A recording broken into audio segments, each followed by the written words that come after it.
What's going on, everybody? Shane here with Vulgar Display Gaming, and there's a fly in my face right now. Got it out of my face. I'm joined by Andrew Squiz Livingston Squires, right? You got a Andrew Harold Livingston Squires, a.k.a. Squiz. Yes. Brother, how the hell you doing today? Thanks for joining me.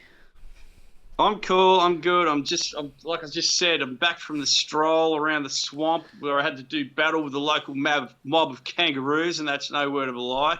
They reside over there in their little hidey hole, hiding away from the predators and foxes and humans and dogs and shit that like to chase them around. Hell yeah. I mean, can you have one as a pet? I don't know. Why don't you have attack kangaroos? Keep the property safe? I mean, if you live out in the bush, yeah, sure. But generally not the done thing in the burbs, man. You must think we're exotic. I think you guys are exotic. I can't wait to get over there and check out you exotic North Americans, and we're going to do that real soon. That's what we're here to talk about. And first off, I want to congrats you on the new album, A Young Person's Guide to. Is it A Young Person's Guide to King Parrot, or just A Young Person's Guide to? Well, one leads into the other, really, doesn't it? So exactly. I like to coin it as in, A Young Person's Guide to King Parrot. There you go. And this album came out on June 6th on Housecore Records. Finally, new music after this, was it 5-year gap, or 2017 was the last album you guys released? Ugly Produce. Something along those lines. Yeah. A lot of stuff went on in that interim period whereby, like just life in general, sort of action. Babies came along and, and laziness kicked in as is its wont. As well as plagues and all sorts of fun stuff.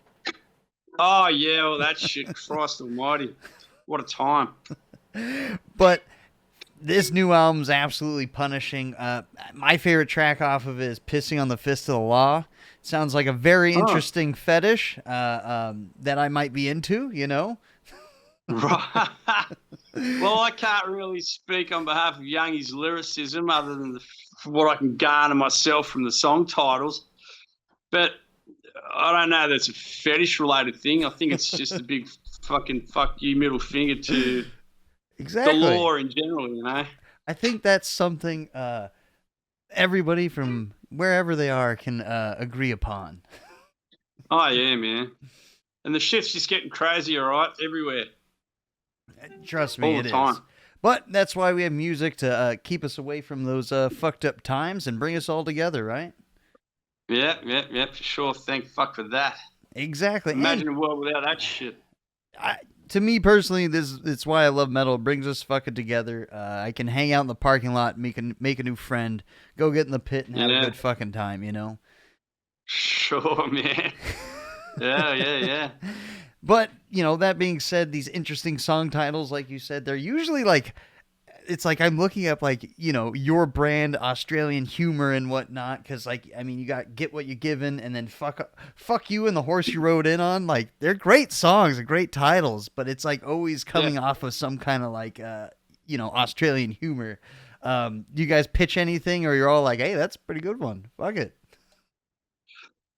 Well, I mean, we're Australians, so it's just going to pour out of us the way it pours out of us. It's not like we're designing it to be super Australiana-esque. It's just us doing our thing naturally, right? Hell yeah. And the videos are fucking great. You guys probably have my favorite music videos of all time. I really like the new one, Fuck You and The Horse You Rode In On, driving the bike into the bar. Do you guys all collab on the video ideas? Yeah, sure. Typically, we've always worked for a long time with this dude, Dan Farmer.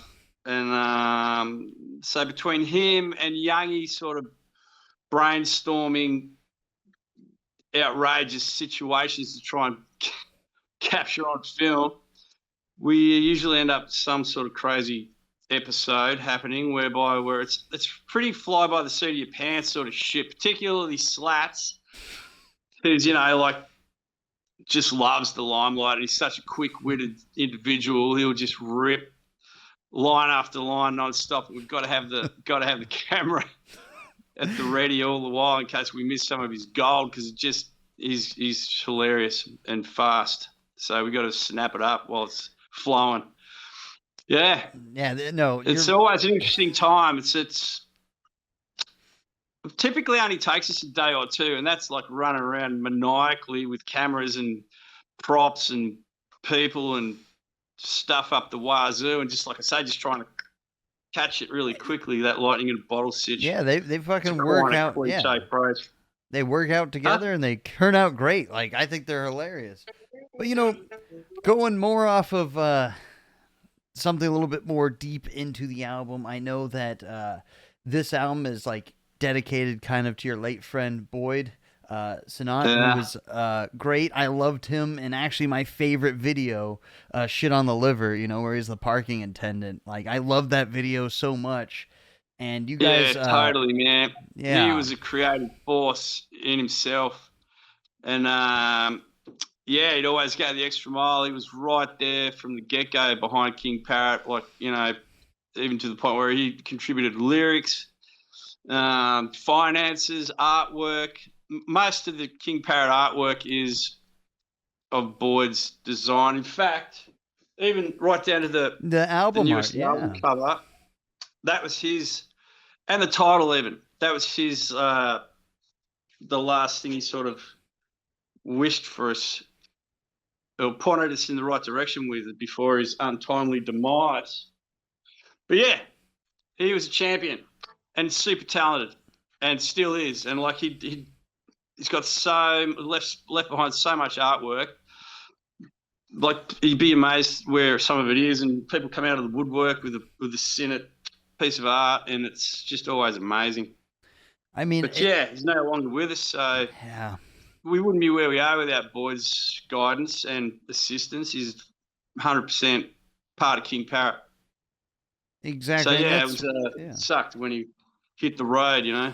Yeah, and that's why I wanted to bring it up, because, you know, he's like an unofficial member for you guys. He was, well, fuck, I'd say he was, the amount of work he did. And I feel like not a lot of people, some people know, but not a lot of people do, you know. And I wanted to pay homage to him, too. So, you know. Yeah, thanks, man. Good on you, Shane. Yeah. Actually, there was a song on Ugly Produce that we'd never really play live, but someone reminded me of it the other day, and they said, why don't you play that live? I love that song. It's fucking rad. And it is a tune called Spook and the Animals. Oh, yeah. And that was lyrically all Boyd. Like, he had a real fascination for particularly African savanna-style animals, and in particular, the hyena was one of his favorites. Don't ask me why. I guess because they're crazy looking, fucking long at the front, short at the back, giant fangs, gnarly looking carcass eating beasts. And he, one of our old posters actually is a picture by him of an African tribesman standing with a group of hyenas that's mauling this bloody, you know, Dr. Livingstone sort of character with his pith helmet and shit on it. That's fucking great. Yeah, crazy as fuck, but interesting food for thought. It's cool. No, that's... But yeah, so he wrote the lyrics to that song, if anyone's interested. No, pretty cool song. You know, as we were talking about music videos and everything, I absolutely loved Look Away, I'm Hideous. And I know you took direction and lead on that video, and you worked with Art of the Fox. How did that come about? Well, yeah, I had this super quick, over-caffeinated sequence of riffs that I just jammed together and threw down really quickly. And so kind of like Youngie was asking for ideas for stuff to put on it. And I've just always, and even more so recently, marveled at the whole ultra vain bimboification of particularly young women, and it's perfectly, or you know, fine-looking young women that feel like the need to feel compelled to go, you know, plastic surgery up the wazoo, and it's just intriguing to me because, yeah, I just thought that's an interesting topic to sort of try and broach. So that's where it came from. Hell yeah, and like the fucking video is great. I love it. It's like brutal, and like that animation style is pretty cool. Yeah, the Art of Fox is pretty cool. Did you? Cool and quick. And Yeah. yeah, Did you he contact rips it. him, or you were like, "Hey, I want him to do this video," or how'd that come about? How'd you get like the idea for that video? I get it, you talked about it, but like that exact style and everything, you picked him. Okay, well, he's actually done a video for us previously, a tune off the Hold Up in the Lair EP that we did at Anselmo's joint. And that was, what the fuck was it? Kick Up a Stink. A tune called Kick Up a Stink. Yeah, He did the yeah. vid for that as well, the cartoon style. So we just hit him up again and he just went, sure, no worries. And here it is. And it was only short and quick and easy. So he bashed it out. It's nice. Glad you Hell like yeah. it. Thanks. Yeah, dude, it was great. Now you guys recorded at Melbourne's Danger Tone Studios this album with Luke Walton. Yeah. I know you and Matt kind of spearheaded some like new approaches to the studio, how you went about recording and everything. How did this album cycle turn out? How did the recording for this like changing things up a bit? I'd have to say it's a bit more polished, and so there's aspects of it that help it stand out a smidge. I think, like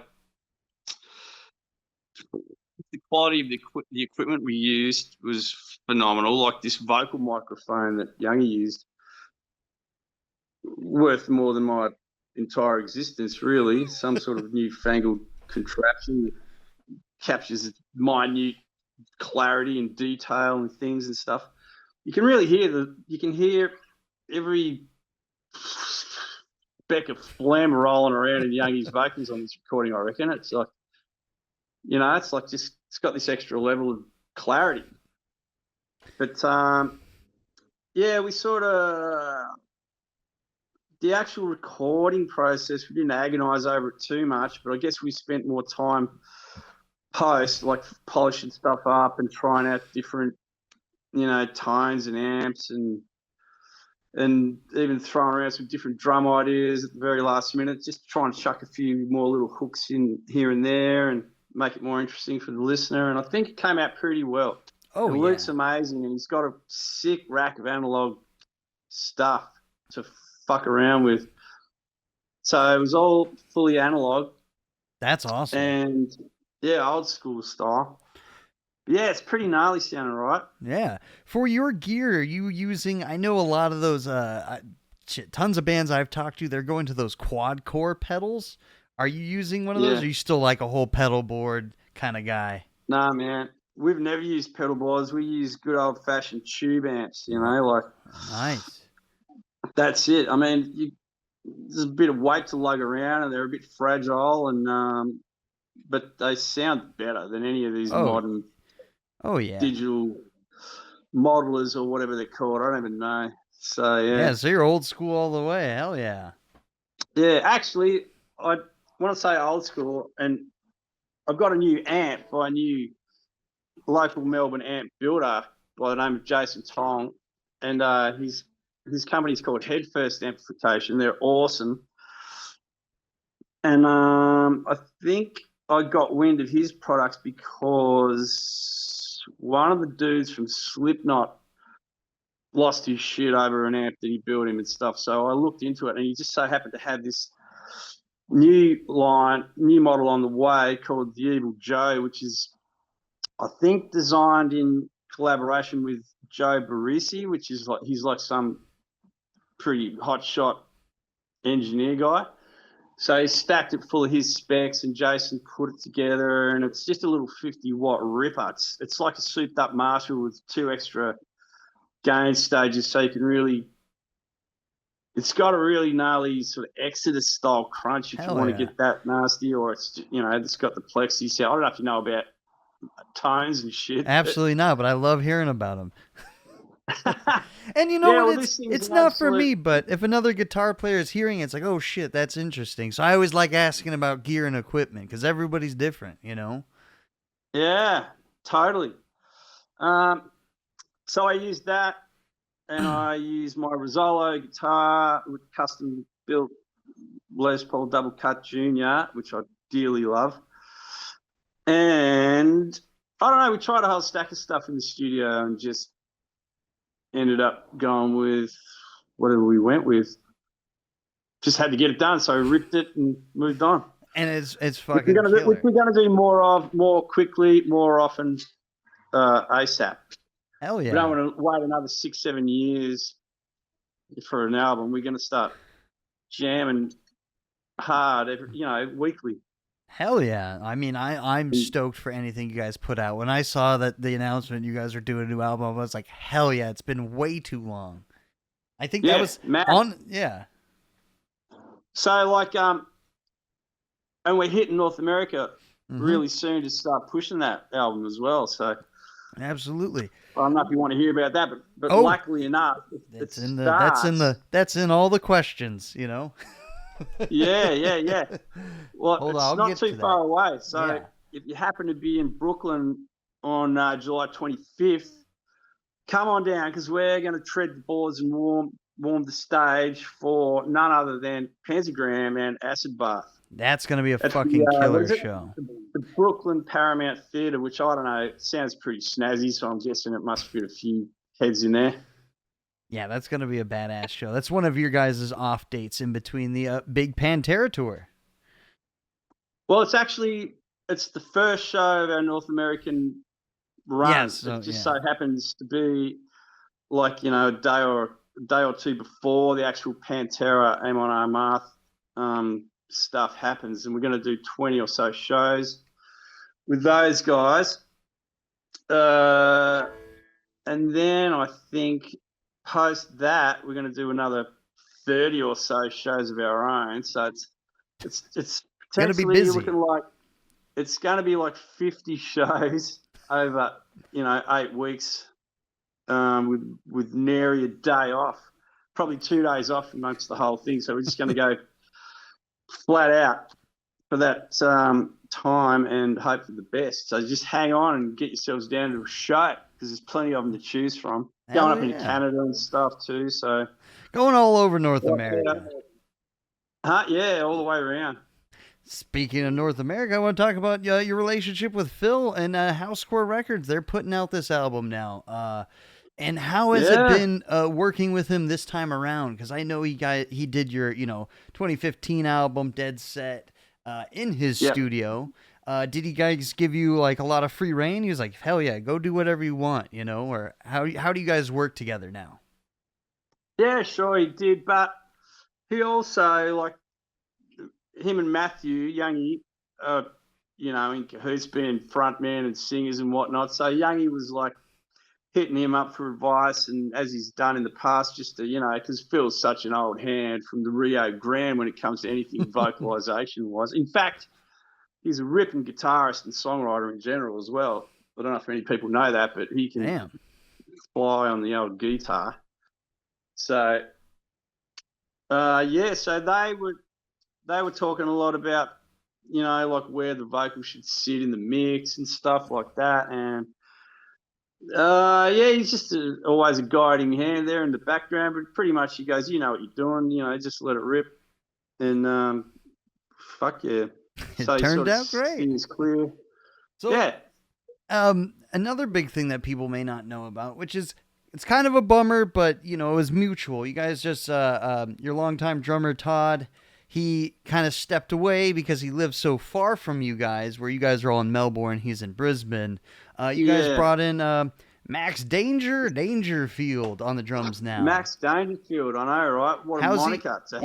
How is he doing? I know he did. Drummer behind some kind of grind weirdness. Yeah, he's great. Man. Yeah, how's he been as an addition to the lineup, you feel? Well, it's interesting, and it's also somewhat different for me in particular because I've spent so long charging along with Toddy. It's like an automatic pilot almost. It's hard to sort of now lock in with a different drummer a little bit. I've got to more consciously listen and slow down and, just try and because each drummer's got a slightly different style. We might be playing the same song, but tempos vary, feel varies, and like I say, everyone's got a different sort of technique. And so now we all have to readjust to the new style. And in fact, a lot of those songs, this is one of the bugbears that always bothered Ari, and Ari's the other guitarist and the chief songwriter. A lot of the songs on most of the albums, if not all, he was never really super happy with the tempos. Like, he always wanted a bit more laid back sort of feel and flow, and some of the faster stuff we actually wanted really slow in design, but it never turned out that way for whatever reason. Just young and over cranked and excited, and you get in there and you churn it up. But when you listen back, you're going, holy fuck, some of this is insanely fast, but we really wanted to cruise there. So now that we've got Max on board, we're sort of reevaluating even old songs now and re-adding in that additional slower aspect that we wanted from the start. So, but it's just weird for me because I'm so used to the super fast tempos that I actually literally have to consciously slow down. And even because I like to swing the melon on stage and, rock out and headbang and all the rest of it, I'm finding I've got to like, it's awkward at the minute. It's not coming naturally to me. So I'm like, I've got to like reevaluate every aspect of it. But we're getting there. It's cool. It's definitely cool. And at least now, see, the thing was the tyranny of distance with Toddy living like 1,000 kilometres away up in Queensland, and we're down in Melbourne and stuff. So we could not just get together weekly, and none of us are very apt at using technology and stuff to. It's not the same. You got to be together to jam. Oh yeah, there's an aspect in there that's just doesn't happen unless you're in the same room face to face, for sure. Yeah. So yeah, that's it. Hey, so I mean, I'm sure you'll get in the rhythm on this tour now. Again, we'll touch on it real quick. Earlier this year, you just wrapped up, a bunch of dates in Europe with Pantera and everything. How was that? That was mad, man. It was cool. Like, we've only been to Europe maybe 3 times total in the course of the band's history. So any opportunity to get over there and spruik our stuff is always amazing. But to do it at that level, yeah, these were huge shows. Next level sort of unreal awesomeness. And I think we probably rattled a few cages and scared a few of the locals, but maybe there's a couple of people that got into it enough to want to be, pique their interest a little bit. Hey, that's let's face it. I mean, grindcore stuff. It's fast and furious and messy at the best of times, but then you put it in a stadium with all that fucking reverb and it's wild. Yeah. So props to our sound guy too, like, for trying to fucking make it audible. No mean feat. Yeah, so that's the thing too. It's a lot of space to fill, and certain styles of music you have to adjust it. It's completely different rather than a small club as opposed to a huge arena. Sure, right. I don't know how those sound guys do it, really. There's some sort of wizardry involved. But hey, speaking of which, this is going to be a huge tour, not only this year, big touring year. It's 15 years you guys been around already. Is that right? I think so. I mean, you guys started, 2010, right? Give or take? I guess so, but I wasn't the original guitarist. So yeah. You came in a little bit later. Yeah, like I came in just after the Stench of Hardcore Pub Trash EP. And so I guess I've been in there like 11 years, maybe 12. Yeah. So, yeah, but okay, 15 years. Wow. Amazing.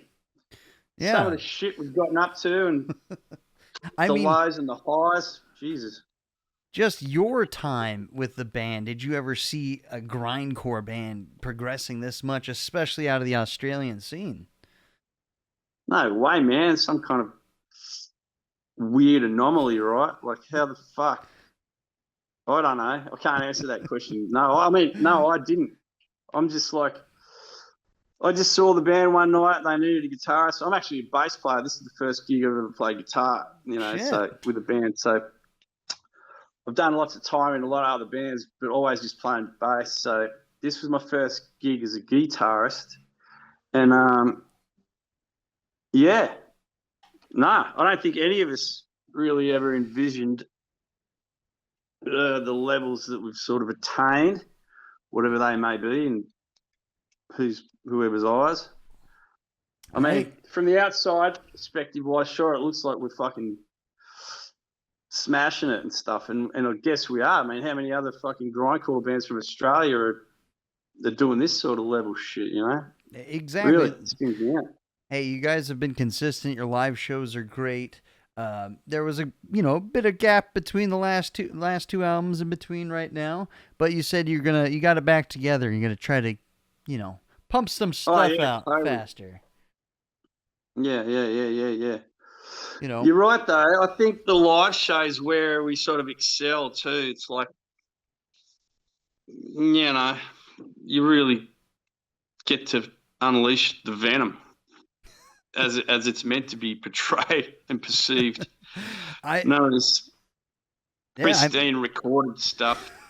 Bollocks. It's rough as guts, the old live show, but it goes full tilt. Like pretty much everyone's going hog fucking wild. And that's what you want, especially with a grindcore band. Yeah. And I can say you guys are the real road warriors, You guys go out and tour a lot, at least. Always trying to get out there. Is there anything you're looking forward to on this North American tour? Like any places you want to eat or go visit? And you gonna bring like cases of Bonox with you on tour or what? No way, man. We're gonna head straight to Bucky's and get. Is it Bucky's? Those giant service stations where like you walk into the joint and then this chorus of people start singing songs at you and shit about their infamous fucking roast beef or some stuff. You guys should write a Bucky's track. There you go. Inspiration. The absurdity of American consumerism in a gas station. Yeah, it's amazing. It's certainly an eye opener, if not a bowel closer. When you have to hit the road, what do you always have to bring with you personally? Me, I travel, I reckon, the lightest of anyone. I've got like a knapsack. I'll put maybe 3 T-shirts in there, two pairs of undies, and that's it. That's all you need. Fuck it. Right? Dude. The sweat will clean it.